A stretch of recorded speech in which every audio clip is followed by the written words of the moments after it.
Hey, what's up everyone? Roy Steele here from West Virginia Archives and History, back with another edition of Mountain State History, West Virginia's floating capital. Today, we're talking about the history of West Virginia's capital.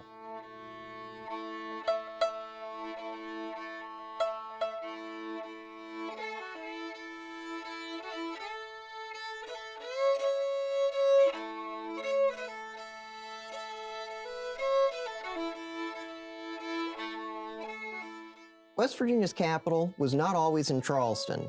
Prior to 1870, Wheeling was the seat of government for both the restored government of Virginia and the young state of West Virginia. The capital of West Virginia would shift between Wheeling and Charleston twice before permanently settling in Charleston.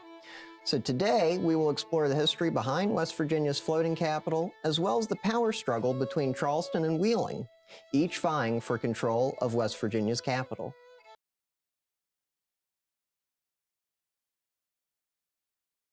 West Virginia's first Capitol building was a three-story structure borrowed from the Lindsley Institute in Wheeling. It was built in 1858 in Italianate and Greek Revival style, located on the corner of 15th and Oath Streets. The Lindsley Institute was founded by Noah Lindsley in 1814, making it the first preparatory school west of the Allegheny Mountains. West Virginia's growing state government soon outgrew the borrowed building, and with a shift in political power, attention turned toward moving the capital to Charleston. Ultimately, political power began to shift following the passage of the Flick Amendment in 1871. In January of 1869, the citizens of Charleston made an offer of $50,000 to the legislature for use toward the construction of a new Capitol building. A month later, on February 26, 1869, the West Virginia legislature passed an act to move the permanent seat of government from Wheeling to Charleston. This meant state government would have a new building with room to expand, and they would no longer need to borrow or share a building. The House of Delegates voted 29 to 23 and the Senate 17 to 4, making Charleston the capital, effective April 1, 1870.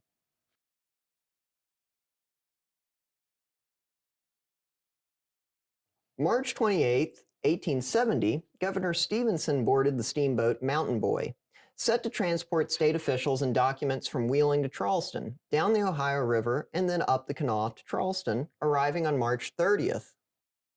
The 1870 Capitol was 3 stories, made of hand-cut stone, and was constructed at a cost of $80,000. It was finished on December 20, 1870, and located at the intersection of Capitol and Lee Streets in Charleston. A prominent Charlestonian, Dr. John P. Hale, led the corporation which built the structure and personally backed it. In 1870, Charleston had 3,162 residents, and by 1880, that number had increased to 4,192. By comparison, Wheeling had 19,280 residents as of 1870, and by 1880 had 30,737. So, Charleston may have seemed a strange choice to move the capital to, if not for the shift in political power. In this struggle for control of the permanent seat of government, Wheeling would offer $100,000 to the legislature to build a larger and grander Capitol building. The peoples of Wheeling argued that there was not enough lodging in Charleston to accommodate the legislature at the time, even with John P. Hale's Hale House.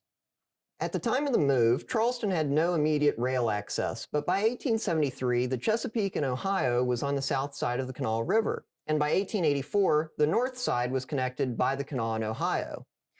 The argument for the lack of lodging combined with difficulty in reaching Charleston helped facilitate the move back to Wheeling. For all this, the legislature then voted to accept the offer made by Wheeling on February 20, 1875. Governor John Jeremiah Jacob noted his displeasure by allowing this move to go through without bearing his signature. Following this, the move was hit with an injunction to prevent the removal of state property to Wheeling. This was initially dismissed, but was later appealed at the state Supreme Court. The court recognized this appeal and took the matter up on September 13, ruling in favor of Wheeling.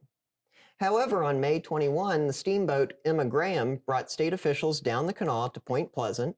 Here, officials transferred to the Chesapeake for the journey up the Ohio to Wheeling, arriving on May 23rd, of course, without the state records.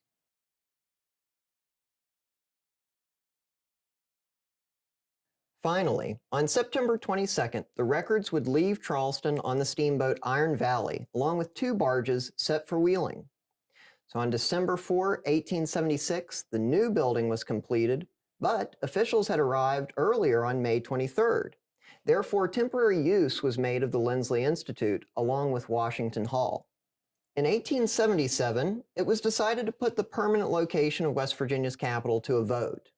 The vote took place on August 7, 1877. The vote was between Charleston, Clarksburg, and Martinsburg. Wheeling was declined to be included among the choices, largely due to political tensions. The final vote was 41,243 for Charleston, 29,942 for Clarksburg, and 8,046 for Martinsburg. Wheeling would remain the capital until 1885, and Charleston would become the capital on May 1st of 1885, with boats arriving on May 3rd.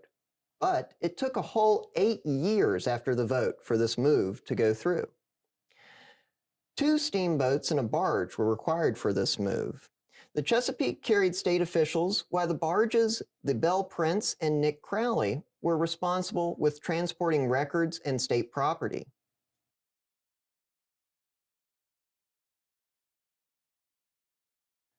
The 3-story Victorian Capitol was fully finished in 1887 for a total cost of $389,923 at the same location of the earlier Charleston Capitol building. So this building had a 194-foot clock tower with 85 rooms. The main section was 230 feet wide and stretched 180 feet in length. It was complete with 2 parallel wings that were 130 feet long. This Capitol occupied the entire block between Capitol and Dickinson Streets and between Washington and Lee Streets. The new Capitol was much larger than the 1870, but even still by 1899, plans were made to build the Capitol Annex. The Capitol Annex was a stone building topped by a dome in the Beaux Arts style. It was completed by 1903 for a cost of about $250,000. And it was located across Lee Street from the Capitol, located between Hale and Dickinson Streets. This building housed the Supreme Court, the Auditor and Treasurer, the State Library, the Law Library, and the State Archives. Unfortunately, on January 3, 1921, at approximately 3:15 p.m., a fire broke out in the attic of the Capitol. Efforts were made to contain the fire to the Senate wing of the building, but ultimately, these efforts failed to contain the flames. Fortunately, a number of records were kept safe from the fire in a brick vault, and many offices were located across the street in the Capitol Annex. Following the fire, plans were made to construct a temporary building to house government offices. This new building had been planned for by January 14 and would be located just 1 block away from the former Capitol, located at the northwest corner of Washington and Capitol Streets, so presently the site of the old Daniel Boone Hotel. This temporary Capitol was known as the Pasteboard Capitol and was constructed in a mere 42 days. The construction was made of beaver board, and the total cost was about $250,000. This building would also burn, but by the time of the fire on March 2nd of 1927, offices had begun moving into the west wing of the present Capitol on the east end of town.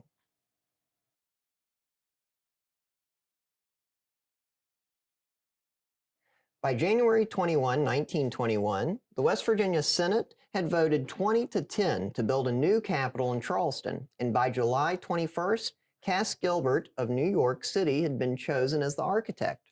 Gilbert was known for his work on the Woolworth Building in New York, the capitals of Minnesota and Arkansas, as well as the U.S. Treasury Annex and later the U.S. Supreme Court in Washington, D.C. In December of 1921, a new site had been chosen on the east end of Charleston, on the north side of the Kanawha River, known as the Duffy Street site. Construction on the new Capitol was completed in 3 phases. First, the West Wing was erected between January 1924 to March 1925, with a cost of $1,218,171.32. Next, the East Wing was completed from July 1926 to December of 1927 for a cost of $1,361,425.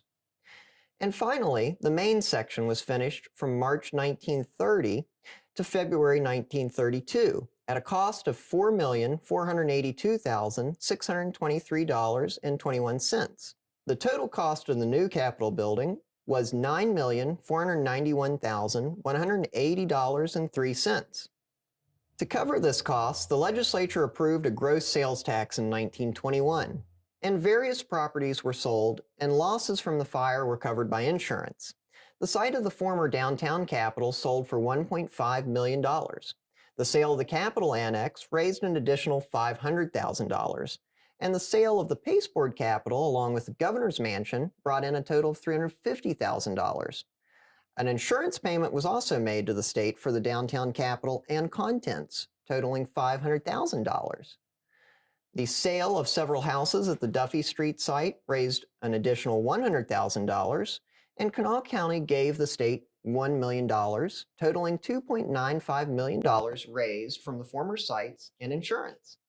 Our present Capitol is a U-shaped building complete with two 4-story wings. The east and west wings are both 300 feet long and 60 feet wide, while the central unit is 558 feet long and 120 feet wide. The dome is 292 feet, which makes it 4 feet taller than the dome on the U.S. Capitol.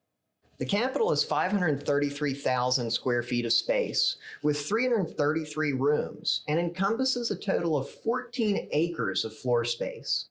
The exterior of the building is made of buff Indiana limestone, while the interior is of white Vermont marble and Italian travertine. Today, West Virginia's Capitol ranks among the most beautiful in the country, situated on the north side of the Kanawha River.